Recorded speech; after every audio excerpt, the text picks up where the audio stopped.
जाए के ना मन करे तोहरा से दूर हो, पैसे के कारण रानी बानी मजबूर हो। सुनो जाए के ना मन करे तोहरा से दूर हो, पैसे के कारण रानी बानी मजबूर हो।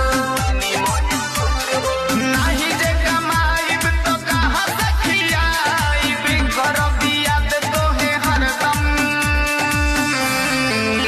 हेले जाबो कदी चंदन ए राजा जाता रा तू तो लंदन।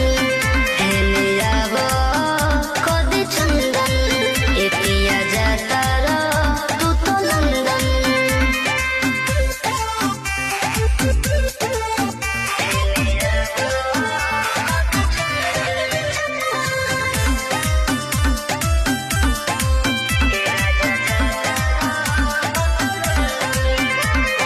चल जइब बहरा त कति कैसे रतिया, याद आई कहे तोहर मीठी मीठी बतिया।